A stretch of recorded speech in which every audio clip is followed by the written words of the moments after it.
Hi Cancer! Welcome po sa ating channel at ito ang inyong daily gabay tarot reading for October 20, 2024. Please be reminded kung nakaresonate kayo, comment down. Kung hindi kayo nakaresonate, ibigay niyo po sa ipakasa channel reading po ito. This is for you, Cancer, ngayong October 20, 2024.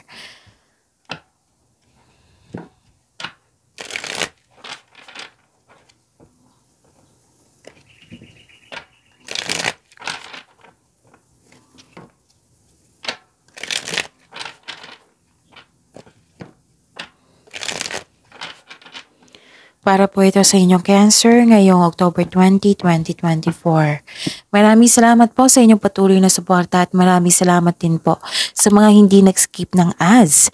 Gamitin ang reading na ito bilang gabay lamang sa mga hindi pa nag-subscribe. Subscribe na po kayo at click bell notification para malaman nyo na may bago tayong video. Para sa mga gusto magpa-reading po, may lumabas dyan sa screen nyo ngayon. Panoorin nyo po at sundin ang instruction. Calling the attention sa mga suki ko dito na Cancer. Open na po inyong monthly gabay tarot reading for October 2024. May 6 months from now reading tayo at love life reading po. So message me Cancer for schedule. Maraming salamat po. Spirits Guide, mga ganap po para kay Cancer ngayong October 20, 2024. I need 3 cards po.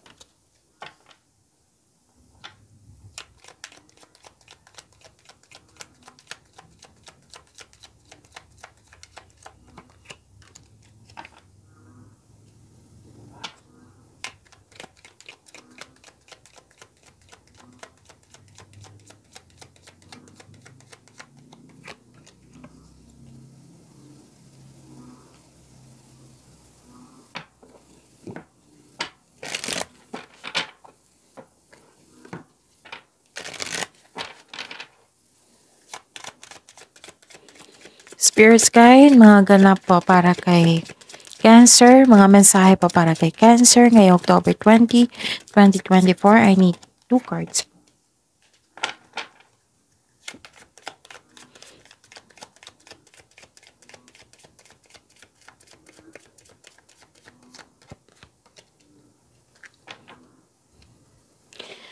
Okay. Ngayong October 20, 2024, para sa inyo to Cancer. Wow, this is prosperity. May malaking pera na parating sa inyo.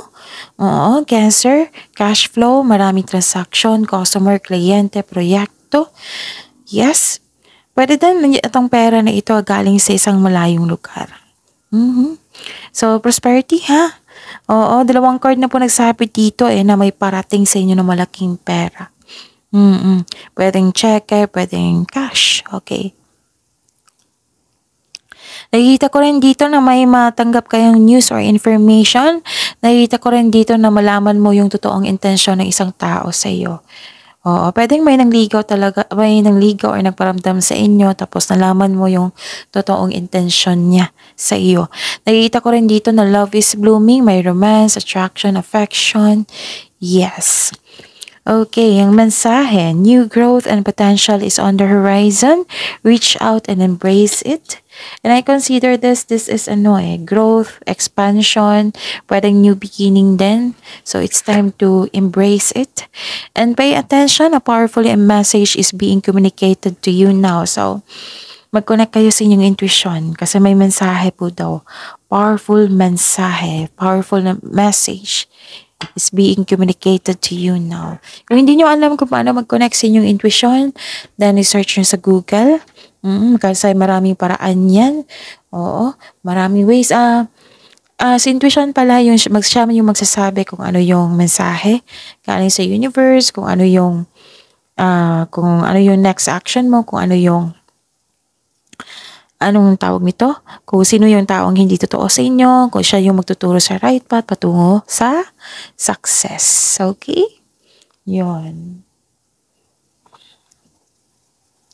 Spirits Guide. Energy po ni Cancer ngayong October 20, 2024.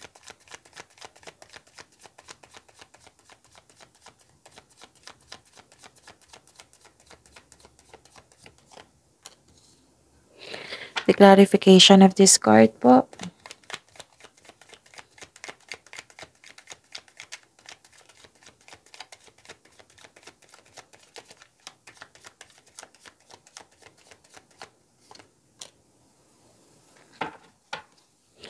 Okay. Sa mga may oras dyan ha, kung gusto nyo po, Cancer, panoorin nyo po yung last 4 days kabay tarot reading nyo po. Like for example, napanood nyo ito ngayong October 20, 2024. Panoorin nyo po yung October 19, 18, 17, 16. Kung may narinig o may nakita kayong repeating message, kailangan nyo po iyan bigyan ng atensyon. Kung maaari po ha, kung maaari po, bigyan nyo po ng solusyon at aksyon. Remember, Cancer, at the end of the day, alam mo na ikaw lang taong may kakayahan at responsable na gumawa ng sarili mong katotohanan at kinabukasan. So, what's your energy, Cancer? Okay. Inom muna ako ng tubig. Saglit lang po.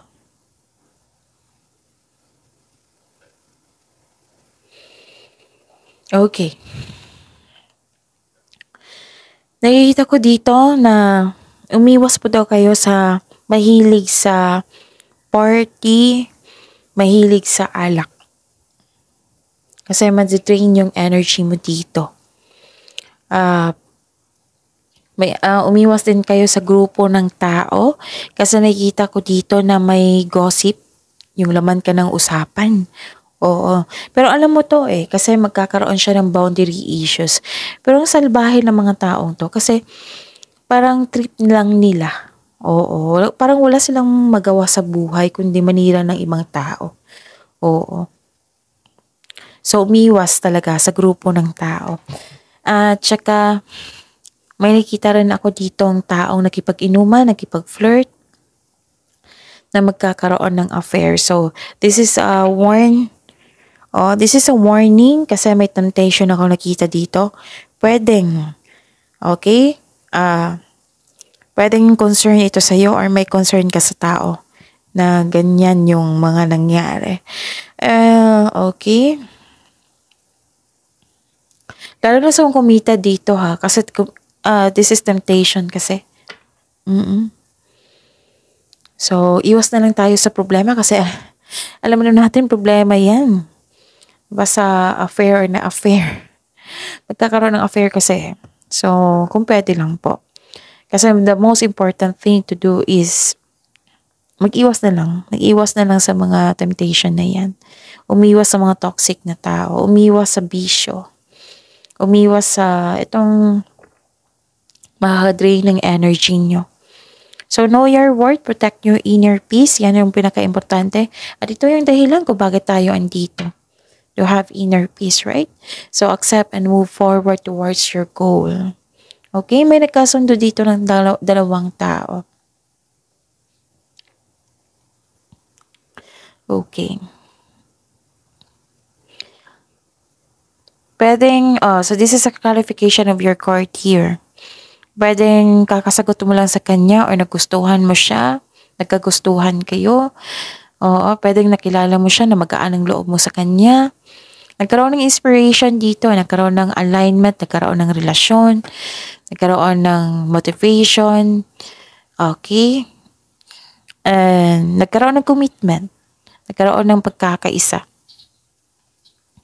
May bagong connection dito. May romance. This is clarification of your card here sa oracle nyo na maaring parating na or nasa harap nyo na.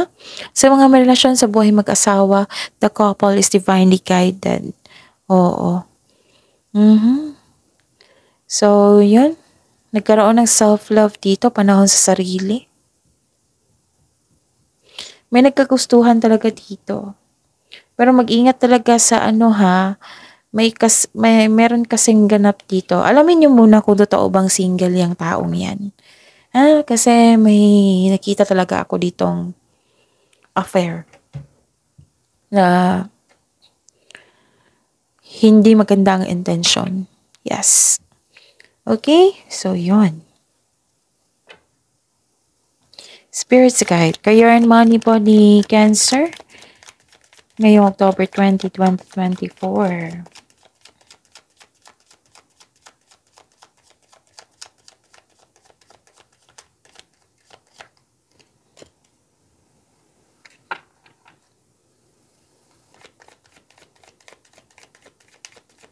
Career and money ni Cancer. Clarification po.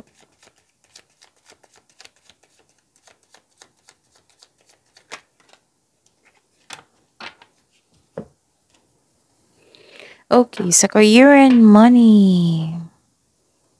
Mhm. Nakikita ko dito na pressured ka, exhausted ka kasi maraming gawain. Parang ayaw mo tapusin yung trabaho or connection sa isang tao. Bakit mo pinapressure yung sarili niyo dito? Cancer, huwag niyo i-pressure yung sarili niyo. Hmm. Subukan mo ka Subukan kunin mo lamang kung ano ang maaari mong kunin. Kasi nakikita ko dito nag-say yes ka ng yes sa mga trabaho diyan. Oo, na hindi pala kaya sa inyong schedule. Nakaranas ka ng burnout. Pwede din mabigat yung nararamdaman mo. Oo. Okay. Huwag kayong andito pa rin Andito po. Huwag kayong magpaapekto sa tsismis ha. Baka ito yung dahilan na pressured kayo, na exhausted kayo ng dahil sa intriga. Mag-ingat kayo sa taong manloloko. Andito po siya. Okay? So, yon. Mag-ingat kayo sa kanya ha. Kung may narinig ako, sino ba yan, Miss Jav? Mag-connect kayo sa inyong intuition. Assignment nyo yan. I-search nyo sa Google kasi maraming paraan yan. Basta sa intuition, siya yung magtuturo kung sino yung taong hindi totoo sa inyo. Okay? Yun. Nakaramdam ako ng pagod, Cancer. Pagod ba kayo? Okay.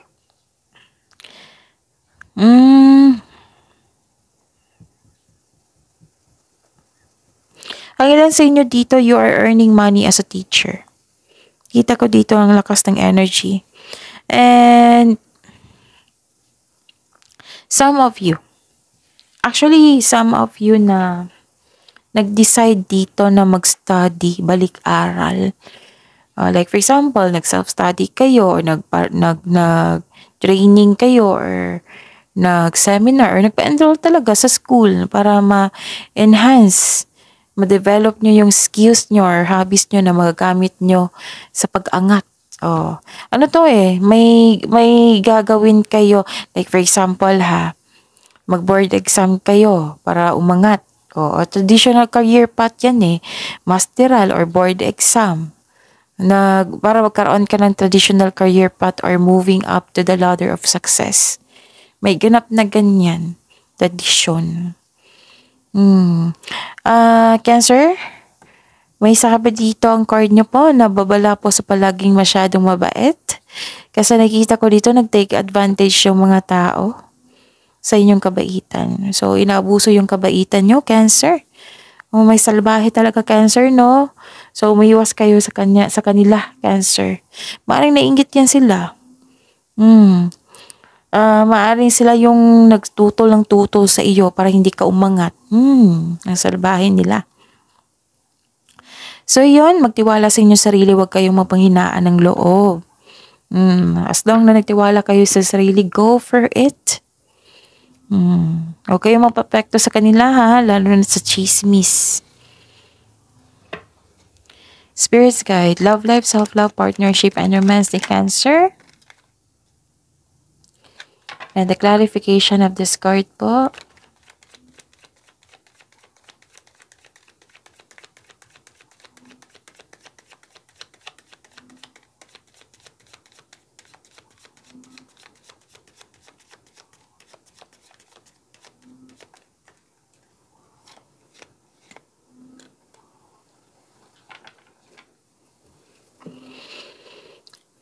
Maraming salamat po sa patuloy na tiwala suporta sa ating channel.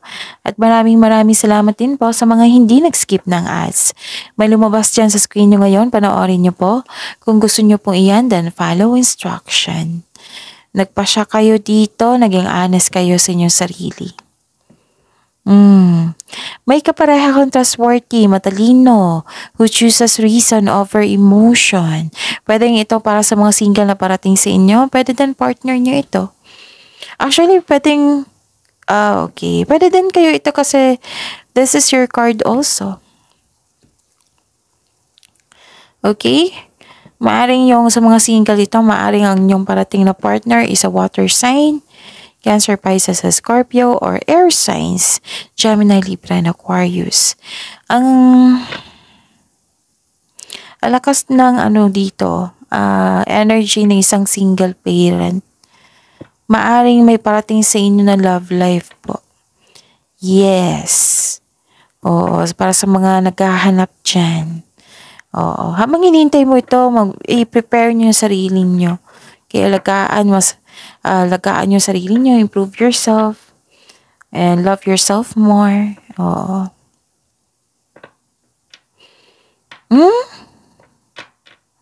May ilan sa inyo dito nagpasya na remain single muna kasi gusto mag-focus sa sarili. Kasi kaya pala nagpasya kayo dito. Mag-remain single kasi parang hindi nakaget over naman kayo, naka-move on naman kayo. Parang ayaw mo talaga yung naumiwas ka sa trauma. Or parang mabigat yung pagsubok mo sa nakaraang pag-ibig, ganun. Naintindihan ko.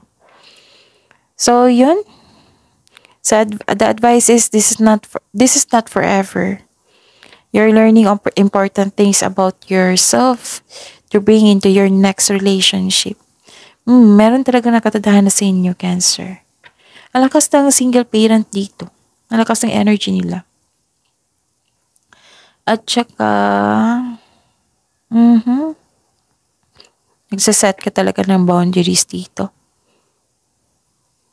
Sa mga buhay mag-asawa, sa mga may relasyon dito, nanindigan kayo, naging honest kayong sarili. Oo, may decision kayo ngayon. Mas nag-focus kayo sa logical ka sa emotion.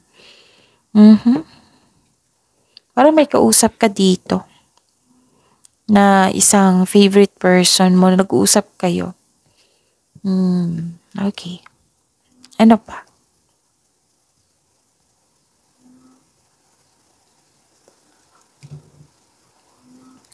Okay. Mag-connect kayo sa inyong intuition kasi nakita ko dito na disconnect kayo.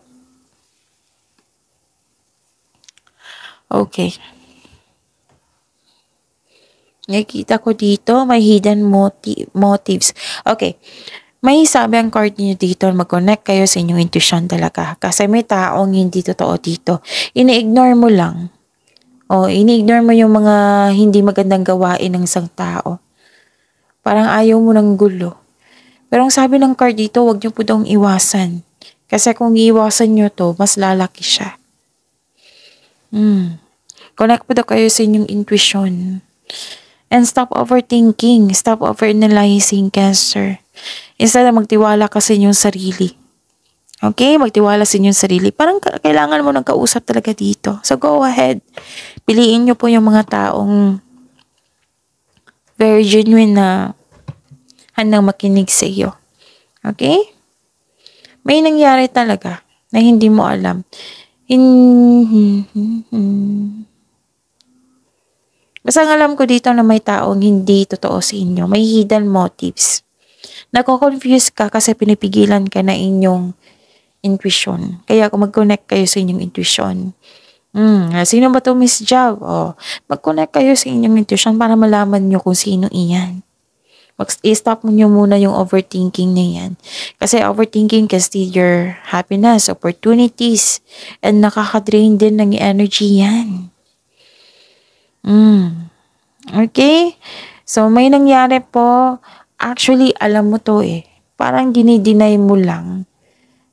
You refuse to look within. Siguro ayaw mo ng problema or pagod ka or mas mataas yung tiwala mo sa isang tao. Kasi may nakita ko ditong sekreto na ini-ignore mo lang. Pwede din na hindi ka makapaniwala na ginawa ng taong yun. So may tao talaga na hindi totoo sa inyo. Na sana ibigyan mo na siyang attention para hindi na yan lumaki. Okay? So, claim these blessings, this prosperity. Ang ganda. Pagyamanin nyo yan, Cancer. So yun, see you tomorrow. Please like, subscribe, and click bell button for notification para updated po kayo sa daily tarot reading natin. Maraming salamat po.